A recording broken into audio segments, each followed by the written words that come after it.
The crystal chandeliers cast dancing shadows across the marble floors of Bellini's, one of Chicago's most exclusive Italian restaurants. Elena Volkov adjusted her black uniform for the third time that evening, her pale hands trembling slightly, not from nerves about serving the city's elite, but from the familiar weight of hiding who she really was. At 22, Elena had perfected the art of invisibility, moving through the restaurant like a ghost with a rehearsed smile. Her platinum blonde hair pulled back in a severe bun, ice blue eyes trained downward, doing everything possible to blend into the background. She'd been working at Bellini's for 6 months now, grateful for a job that paid enough to cover her tuition at the local college where she studied linguistics and international relations. "Table 9 needs their wine refilled," called Giuseppe, the head manager, barely glancing up from his reservation book. "And try not to spill anything on Mr. Santoro tonight. He's already complained twice about the temperature in here." Elena nodded, gathering the bottle of Barolo that cost more than she made in a week. Marco Santoro. Even his name sounded dangerous. She'd been serving his table for 2 months now, and he'd never once looked at her as anything more than a piece of the restaurant's decor. The dining room hummed with the quiet conversations of people who never worried about rent, about medical bills, about whether they'd have enough left over for groceries after paying for textbooks. Elena knew that other world intimately. It was the world she'd escaped from when she'd left New York 2 years ago, when she'd stopped being Elena Volkov and became Lena Adams. "Excuse me, miss." The voice was sharp, commanding, with just a hint of impatience that made Elena's spine straighten automatically. She turned to find Marco Santoro standing closer than she'd expected, his dark eyes fixed on her with an intensity that made her stomach flutter inappropriately. He was tall.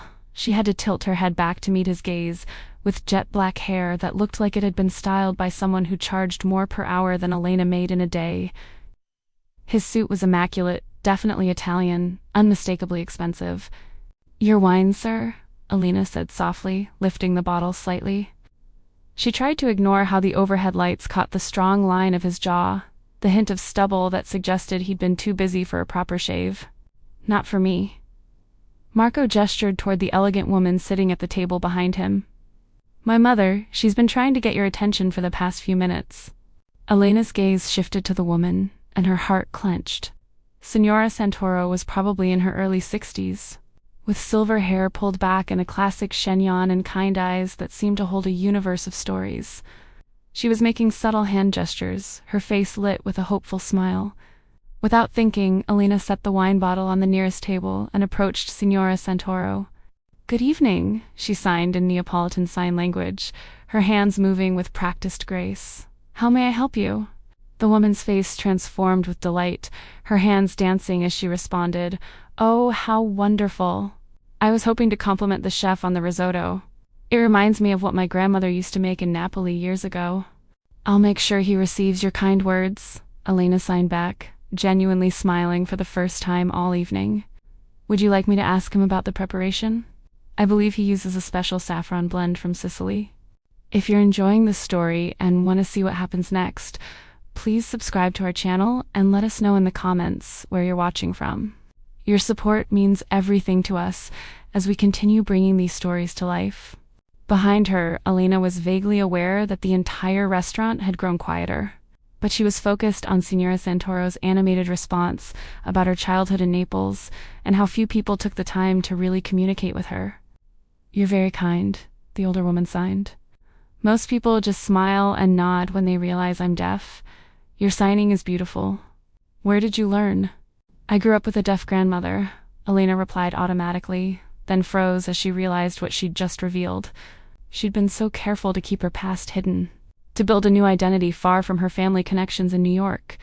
A deaf grandmother, her mother's mother. The Italian connection that made her half Russian, half Italian. A combination that could get her killed. A deaf grandmother? Marco's voice cut through the moment like a blade. He was staring at her with an expression she couldn't quite read. "You're full of surprises, aren't you, Lena Adams?" Elena felt the familiar panic rising in her chest. She'd been so careful for so long, and now one moment of genuine human connection had cracked her carefully constructed facade. "It was just something I picked up as a child, sir. Nothing important? Marco stepped closer, his voice dropping to a tone that somehow felt more dangerous than when he'd been demanding. "You speak Neapolitan Sign Language fluently. a rare dialect even among interpreters. What else are you hiding, Lena Adams? The question hung in the air between them like a challenge. Elena could feel the eyes of other diners on them, could sense Giuseppe hovering nervously nearby, probably calculating how much trouble Elena was about to cause. I should get back to work, Elena said quietly, reaching for the wine bottle. Her hand was trembling visibly now, and she silently cursed her inability to maintain composure. Wait. Marco caught her wrist, not roughly, but firmly enough to stop her movement. The contact sent an unexpected jolt through her system, and she saw something flicker in his eyes that suggested he'd felt it too. I'm sorry, he said, his voice gentler now. That was unnecessarily harsh. My mother doesn't connect with many people, so your kindness means more than you know.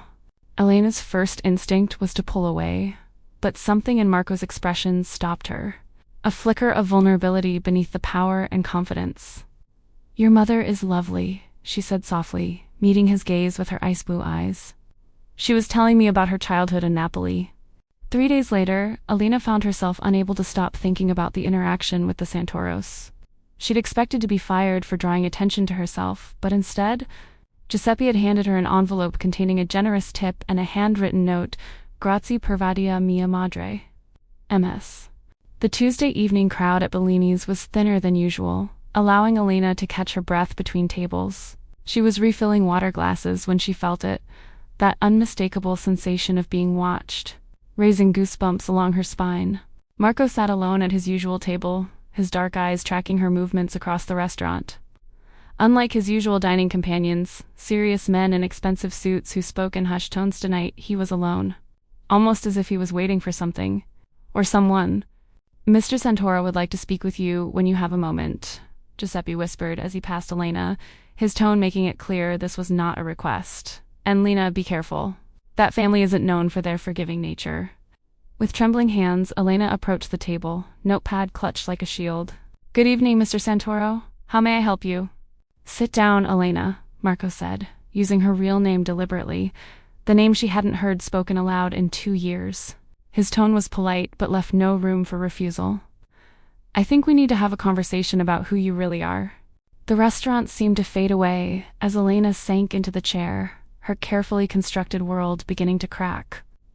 I don't know what you mean, she managed, though the lie felt hollow even to her own ears. Your accent slips sometimes, Marco said, swirling the red wine in his glass. Slavic, Russian, I think, and you flinch when certain names are mentioned.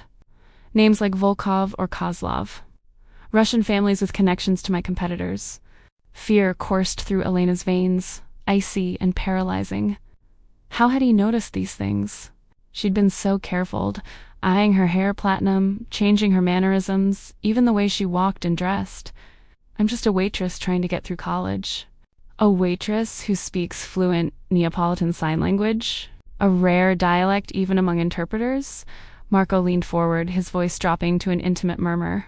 A waitress who tenses every time my associate Gino walks through the door, as if you recognize him, as if you're afraid of him. You've been watching me, Elena accused, finding an unexpected courage in her fear. The realization should have terrified her more. But instead she felt a strange relief, the exhaustion of maintaining her facade giving way to something almost like surrender. I watch everyone, Marco replied with a slight shrug that did nothing to diminish his intensity. It's how I've stayed alive this long. But you, Elena Volkovor, should I call you by your real name? You're different. A chill ran through her body as she realized the depth of her miscalculation. She had chosen this restaurant because it was far from Russian territory, never imagining she'd end up serving one of the most powerful figures in the Italian syndicate. My mother thinks you're an angel, Marco continued, surprising Elena with the gentleness in his tone. She hasn't stopped talking about you since that night. She says you have kind eyes despite the fear you carry. Elena's fingers twisted nervously in her lap, the weight of her secrets suddenly unbearable. Your mother is perceptive, but she doesn't know who I am, who my family is. If she did, she wouldn't be so welcoming.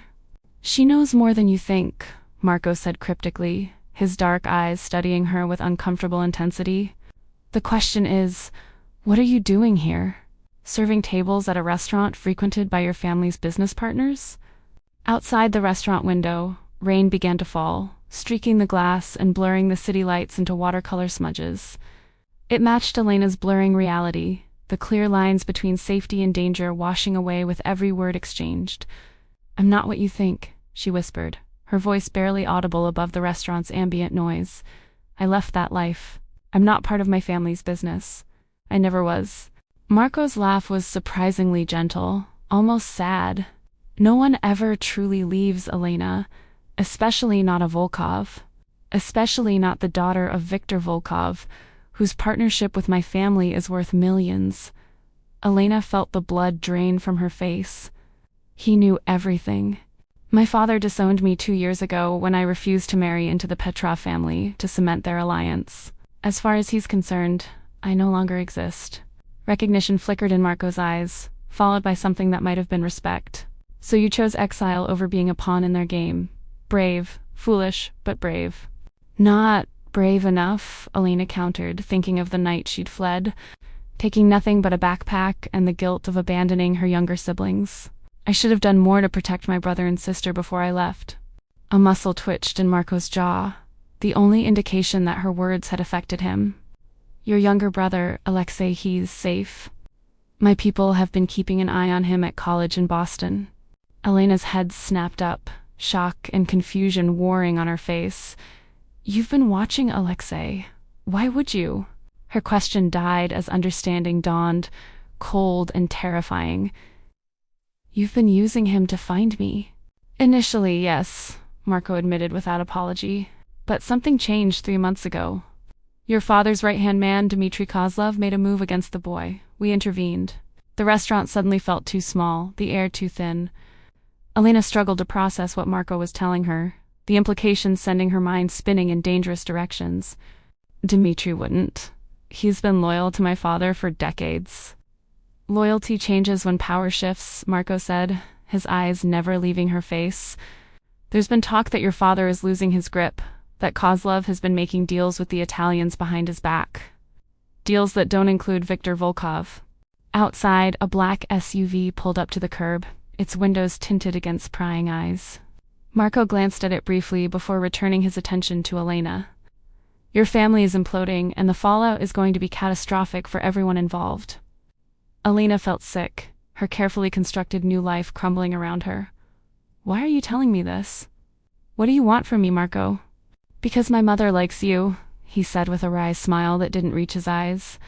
"And because I need someone who knows Kozlov's habits, his hiding places, his weaknesses. Someone who grew up watching him operate." The implication hung between them, absurd and impossible. "You want me to help you take down my father's organization? I left that world. I don't know anything about their current operations." Marco reached across the table, his fingers brushing against hers in a touch that felt both threatening and oddly reassuring. "What I want is to prevent a war that will leave dozens of bodies in its wake, including your siblings." Elena pulled her hand away, fighting the unexpected electricity of his touch. "You expect me to believe you care about preventing bloodshed? Your family's reputation suggests otherwise." "Reputations are useful tools," Marco said, his voice hardening, "but they rarely tell the full story. My father built his empire on violence. I've spent 5 years dismantling the most brutal aspects of his legacy. You want me to believe you're the good guy in all this?" Elena asked, disbelief evident in her voice. Marco's expression hardened. "There are no good guys in the story, Elena. Just people trying to survive and maybe protect the ones they care about along the way." He checked his watch, an elegant timepiece that probably cost more than her tuition. "We don't have much time. Kozlov's men have been watching this restaurant for the past 20 minutes. That black sedan across the street." He spoke without turning to look, his posture relaxed despite the danger he described. Elena's blood turned to ice as she discreetly glanced toward the window. The sedan was positioned perfectly to monitor the restaurant's entrance, its occupants hidden behind tinted windows. How did they find me? A waitress approached their table with nervous energy, placing a dessert menu between them as cover. "There's a man at the bar asking questions about you," she whispered to Elena. "Showed your picture to the bartender." Russian accent, scar above his right eye. "Boris," Elena breathed, recognizing the description of her father's most ruthless enforcer. The man who'd broken her cousin's legs for skimming from collection money, who handled problems that needed to disappear permanently. Marco's expression remained unchanged, but Elena noticed the subtle shift in his posture, coiled tension, ready to spring. There's a service corridor through the kitchen that connects to the building next door. The staff use it for smoke breaks. Elena's academic life flashed before her eyes, the linguistic scholarship she'd worked so hard for, the apartment she shared with a roommate who knew nothing of her past, the normal existence she'd carved out through sheer determination and anonymity. The same way I did, following the thread of your unusual talents. Marco's voice was matter-of-fact. How many people can speak that specific dialect of Neapolitan Sign Language? Your kindness to my mother painted a target on your back. He slid a cell phone across the tables, sleek and obviously untraceable. Take this. My driver will meet you at the back entrance in 5 minutes. We'll take you somewhere safe while we figure this out. Panic flared in Elena's chest. My roommate, my classes, I can't just disappear. People will notice. Your roommate will be told you had a family emergency. Your professors will receive emails asking for extensions. Marco's efficiency was both reassuring and terrifying. But if you walk out the front door, Kozlov's men will make you disappear permanently. Elena stared at the phone, the reality of her situation crashing down around her. This wasn't a negotiation. It was her only chance at survival. Why would you risk helping me? I'm nothing to you. Worse, I'm a Volkov. Because I've spent 2 months watching you study until dawn, donate half your tips to a homeless shelter, and treat my mother with more dignity than most of my associates. His voice softened almost imperceptibly. You deserve better than being collateral damage in Kozlov's power grab. Before she could respond, Marco's phone vibrated with a text. His expression darkened as he read it. They're making a move. Go now. Through the kitchen, down the hall, last door on the left, Matteo is waiting with a black SUV. Elena rose on shaky legs, clutching the phone he'd given her like a lifeline. What about you? Won't they recognize you leaving? Let me worry about myself, Marco said, his smile predatory in a way that reminded Elena exactly who he was beneath the expensive suit and cultured manners. I've dealt with worse than Dmitry Kozlov's thugs. 3 weeks later, Elena stood at the window of a lakeside safe house, watching dawn break over the water. The cabin belonged to Marcos's family, a peaceful retreat where generations of Santoros had escaped the pressures of city life and family business. Signora Santoro sat at the rustic dining table, her elegant hands signing rapidly as she told Elena's stories of Marco as a child, stubborn, fiercely protective, always with a strong sense of justice that his father had tried to beat out of him. He was different from the beginning, the older woman signed, her expressions as eloquent as her hands. My husband wanted him to be cruel, but Marco found ways to show mercy without appearing weak. It's a difficult balance in our world. The burner phone Marco had given her vibrated against the windowsill, displaying a simple message. It's time. Be ready in 10. Elena's stomach clenched with a mixture of fear and anticipation as she showed the message to Signora Santoro. He will protect you, the older woman signed, her eyes gentle but knowing. My son sees in you what I see, a kindred spirit trying to escape a legacy you never chose. The sound of tires on gravel announced Marco's arrival. He entered alone, his normally immaculate appearance disheveled, a cut above his eyebrow. Bruised knuckles, but his eyes were alive with grim satisfaction. We found the evidence, he said without preamble, setting a laptop on the table. Financial records, communications with the Italians, orders for hits on your siblings. Kozlov has been systematically dismantling your father's organization from within. Elena stared at the screen, nausea rising as she scrolled through communications that detailed the calculated betrayal. My father trusted him completely. They grew up together, shared everything. How could Dmitry do this? A particular message caught Elena's eye, a conversation between Kozlov and an unknown contact about the girl who got away. Her throat tightened as she realized. They were discussing her, planning to use her as leverage against her father if he discovered their betrayal. He sent men to my university, she whispered, pointing to timestamps from 2 months ago. They were in my literature class, my favorite coffee shop. They were everywhere, watching, waiting for the right moment. Marcos's hand rested on her shoulder, steady and warm against her trembling body. But they didn't get to you. And now we're 10 steps ahead of whatever they planned. Signora Santoro approached with 3 cups of tea, her movements graceful despite her age. She signed to Elena, My son rarely brings anyone to this place. It has been our sanctuary since he was a boy. The only place his father never tainted with violence. Power corrupts even the strongest loyalties, Marco said, his voice devoid of judgment. But we have a more immediate problem. Kozlov knows we have this evidence, and he's called for a sit-down with your father tonight. Elena looked up sharply, understanding the implications immediately. It's a trap. He's going to kill my father and blame it on you, starting a war that will destroy both families. Exactly. Marco's expression was grim as he pulled out a gun, checking it methodically before tucking it into his shoulder holster, which is why we're going to be there to stop it. Elena's protest died on her lips as Senora Santoro's hands moved in a flurry of signs. You can't ask her to face them. They'll kill her on sight for betraying the family. I'm not asking, Elena said, finding strength in a decision that felt inevitable. These are my brother and sister at risk. I ran away once. I won't do it again. The warehouse on the docks was neutral territory, a place where disputes between families had been settled for generations. Elena's heart hammered against her ribs as she sat in the passenger seat of Marco's car, watching figures move through the shadows. Your father arrived 10 minutes ago with minimal security, Marco said, checking his phone for updates from his men positioned around the perimeter.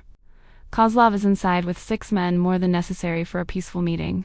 Elena nodded, her mouth dry with fear as she checked her own weapon, a small pistol that felt foreign in her hand despite the lessons of her youth. I need to speak to my father alone first. If I can convince him of Kozlov's betrayal, we might avoid bloodshed. The plan was simple, but dangerous. Marco's men would secure the exits while Elena confronted her father with the evidence. Marco would remain nearby, ready to intervene if Kozlov's men made a move, but staying hidden to prevent escalation based on his presence alone. Be careful, Marco said as they prepared to separate, his hand lingering on her arm. Your father may not believe you, even with proof. Years of loyalty are hard to override, even with evidence. I know, Elena's voice was steady despite her fear, but he deserves the chance to know the truth, to make his own choice, just like I did when I left. The warehouse interior was dimly lit, smelling of fish and salt water. Elena slipped through a side entrance, the flash drive with Kozlov's treachery clutched in her palm like a talisman as she moved silently toward the office, where the meeting would take place. Through a crack in the door, she could see her father, older than she remembered. The lines in his face deeper, his once robust frame slightly stooped. Facing him was Dmitry Kozlov, his expression solicitous, but eyes cold as he poured drinks for them both. Victor, we've known each other too long for secrets, Kozlov was saying, his voice carrying the lilt of their shared Russian homeland. The Italians are moving against us. This meeting tonight is just a distraction while they target your children. Elena's breath caught as she watched. Kozlov slid a glass toward her father, the same glass she'd just seen him add something to when her father had looked away. With no time to hesitate, she pushed the door open. Don't drink that, Papa. He's trying to kill you. The room froze. Her father's shock, Kozlov's rage, the guards reaching for weapons. Elena. Her father's voice cracked with disbelief. Bazamoy, where have you... She's with the Santoros now. Victor Kozlov cut in, his hand moving toward the gun at his waist. Sleeping with the enemy. Can't you see this is their trap? Check the files, Papa, Elena said, sliding the flash drive across the table. Bank transfers to the Italians. Orders for hits on Alexei and Katya. Communications planning your murder tonight. He's been betraying you for years. What happened next unfolded in a blur of motion and sound, Kozlov lunging for the flash drive. Guards drawing weapons, her father's roar of rage as he knocked away the poisoned drink. Then Marco was there, appearing from shadows she hadn't known concealed him, his gun trained steadily on Kozlov. It's over, Dmitry, her father said, his voice deadly calm as he examined the evidence on a laptop one of his men provided. His eyes, when he raised them, contained a fury Elena remembered from childhood, cold, calculating, and promising retribution. Yes, you've made your last mistake. 6 months later, Elena stood in the garden of the Santoro family estate, watching Marco's mother tend to her prized roses. The aftermath of that night had redrawn the boundaries of Chicago's underworld. Her father, retiring to Moscow, passing leadership to her older brother, with strict instructions to maintain the new peace with the Santoros. Kozlov had disappeared that night, officially. Unofficially, Alina knew that some betrayals could only be answered one way in their world. She had made her peace with that knowledge, understanding that sometimes survival required difficult choices. "You're pensive today," Marco said, appearing beside her with 2 cups of coffee, his free hand finding hers with easy familiarity. The past months had transformed their unlikely alliance into something neither had expected: respect becoming trust, trust becoming affection, affection deepening into love. "Just thinking about how different things might have been," Alina replied, watching Señora Santoro, who was now teaching sign language to a group of Marco's associates, part of her campaign to make the organization more inclusive and community-focused. Marco followed her gaze, his expression softening. Different, but not better. Sometimes the most unexpected paths lead us exactly where we need to be. He pressed a kiss to her temple, his lips lingering against her skin. "No regrets?" "No regrets," Alina confirmed, turning to face the man who had helped her find the courage to reclaim her voice and her family, even as she built something new from the ashes of their shared violent histories. Together, they were writing a new chapter, when old enemies became allies, where sign language could bridge worlds, and where a shy waitress and a reluctant mafia boss could find redemption in each other's arms. Thank you all for following this story. If you enjoyed it, please write in the comments where you're watching from. And don't forget to like, subscribe, and share this video, as your support is essential for me to continue creating content.